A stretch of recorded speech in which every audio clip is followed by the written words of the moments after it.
על כל הנתונים האלה שאספתם וממש להבין איך לייצר את הגיליון הזה בעצמכם. אז אנחנו ממש עכשיו הולכים לייצר את הגיליון הזה בצורה מאוד פשוטה, ככה שתראו שאין פה שום דבר מסובך, גם לא צריך לדעת אקסל. כל מה שאנחנו עושים זה קודם כל מכניסים את הפרמטרים שאנחנו צריכים לצורך רווח לפני הכל. מה זה אומר בעצם? זה אומר שיש לנו בעצם הכנסה, נכון? אנחנו קודם כל רושמים הכנסה, לאחר מכן אנחנו נרשום את ההוצאות הכרוכות. הוצאות כרוכות זה בעצם כל הוצאה שנחשבת למשהו שאתם מוסיפים. זה אומר בעצם שזה יכול להיות ייצוא, וזה יכול להיות גם שיווק אם אתם משלמים עמלות למישהו, וזה יכול להיות גם כל עמלה אחרת שאתם מוסיפים ובעצם יורדת ישירות מההכנסה. אחרי שהכנסנו את ההכנסה ואת ההוצאות הכרוכות, בעצם אנחנו נכניס את המע"מ. למה? כי המע"מ בא ישירות אחרי ההכנסה, אנחנו מורידים המע"מ מכל ההכנסה שהכנסנו, ולכן בעצם יש לנו הכנסה, הוצאות כרוכות ואז מע"מ. לאחר מכן בעצם יש לנו את ההכנסה האמיתית. מה זה הכנסה אמיתית? זה הכנסה שהיא ללא מע"מ ובלי אותן הוצאות כרוכות, בלי אותן התוספות ששילמנו למישהו אחר כי עשינו איתו שיתוף פעולה, כי היינו צריכים להוציא איזשהו משהו. לאחר מכן אנחנו נוסיף את הרווח, את השכר הנהלה, את הרשויות, כמובן ביטוח לאומי ומס הכנסה, ובסופו של דבר יהיה לנו גם את ההוצאות שהעסק יכול להרשות לעצמנו. מה זה אומר הוצאות שהעסק יכול להרשות לעצמנו? זה בעצם אותן ההוצאות שישארו לנו אחרי שנפחית מההכנסה האמיתית את הרווח, את השכר הנהלה, את הרשויות ואת ביטוח לאומי ומס הכנסה. אז ברגע שעשינו את זה, כמו שאתם רואים, סידרנו את זה בצורה נורא פשוטה, הדגשנו את ההכנסה האמיתית, ככה ממש קל, ועכשיו בואו נראה דוגמה. איך אנחנו ממש עובדים ומסדרים את זה כמו שצריך. אוקיי, אז עשינו ממש את הטבלה, ועכשיו אנחנו נכתוב את האחוזים, כי זה יהיה בטור השמאלי ביותר, ובאמצע יהיה לנו בעצם את הסכומים. אז בואו נתחיל בנוסחאות. איך אנחנו בעצם עושים? בואו ניקח דוגמה. הדוגמה שלנו היא כזו, נניח שהעסק שלנו מכניס 30,000 שקלים בחודש, ויש לנו הוצאות כרוכות של נניח 5,000 שקלים בחודש, והמע"מ שלנו נניח שהוא 2,500 שקלים בחודש. מה שנשאר לנו זה הכנסה אמיתית של 30,000 פחות 5,000 פחות 2,500 שווה 22,500 שקלים. אנחנו מתחילים בדרך כלל ברווח של 1%, מכיוון שעד עכשיו לא היה לנו רווח בכלל בעסק ולא לקחנו את זה בחשבון, אז בואו נתחיל מ1% ולאט לאט נוכל להעלות את זה. אז אנחנו מזינים 1% באחוזים ומכפילים אותו בהכנסה האמיתית, אז יוצא לנו 225. נניח שהשכר הנהלה שאנחנו רוצים לקחת הביתה זה 15,000 שקלים, נניח שלרשויות אנחנו משלמים סכום של 3,000 שקלים, ביטוח לאומי ומס הכנסה, ובעצם ההוצאות שהעסק יכול להרשות לעצמו זה 22,500 פחות 225, שזה הרווח, פחות שכר הנהלה 15,000, ופחות הרשויות 3,000, זאת אומרת סך הכל 4,275 שקלים. זה ההוצאות שהעסק יכול לאפשר לעצמו. עכשיו אנחנו רוצים לסדר את האחוזים. כדי שנוכל לסדר את האחוזים, אנחנו צריכים ממש לעבור לטור של האחוזים ולעשות חישוב פשוט. הוצאות כרוכות זה בעצם 5,000 חלקי 30,000. ברגע שעשינו את זה נקבל את האחוזים, 16%. מע"מ 2,500 חלקי 30,000. ייתן לנו את האחוז של המע"מ. לאחר מכן את הרווח כבר יש לנו, נעבור לשכר הנהלה, 15 לחלק ל-22,500.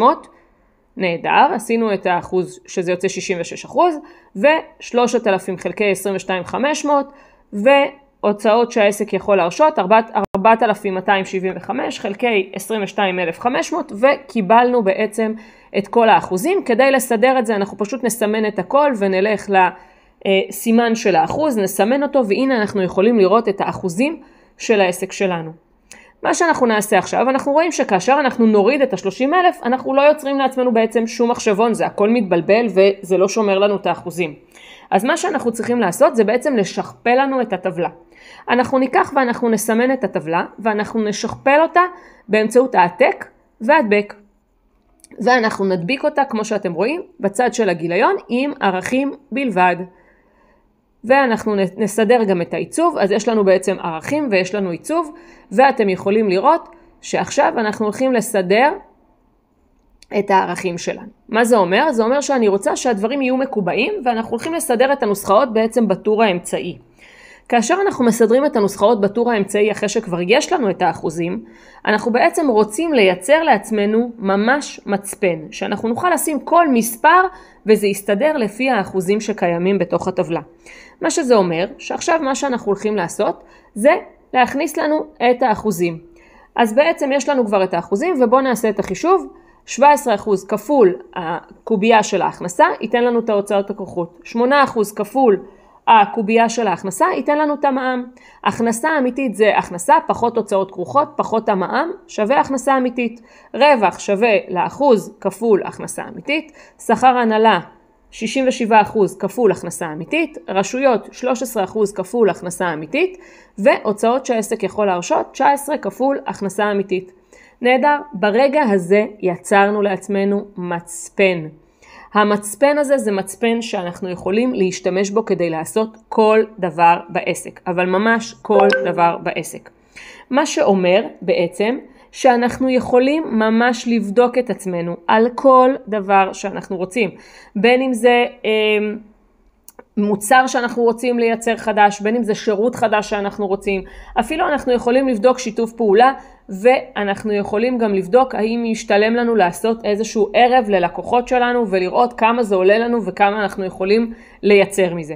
אז נניח שיש לנו הכנסה של 40,000, אתם יכולים לראות, רשמתי 40,000, הזנתי את זה בתוך הטבלה, והכל מסתדר באופן אוטומטי. אנחנו יכולים לראות שאם אנחנו נעלה את ההכנסה ל-40,000, עדיין האחוזים יישארו אותו דבר. ההוצאות הכרוכות שלנו יהיו עדיין 17%,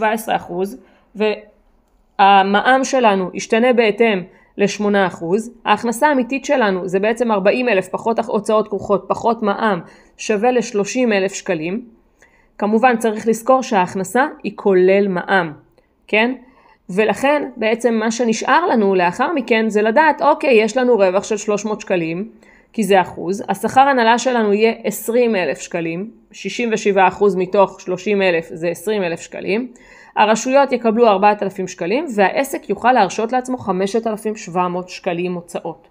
ככל שאנחנו באמת עומדים ברף ההוצאות הזה, נהדר, אם אנחנו רואים שיש לנו פער, אנחנו צריכים להתמודד עם הפער. עכשיו בואו ניקח דוגמה. נניח שאנחנו רוצים לייצר איזשהו שירות חדש. והשירות החדש הזה אנחנו רוצים לגבות עליו 500 שקלים. נניח שזה קורס מקוון.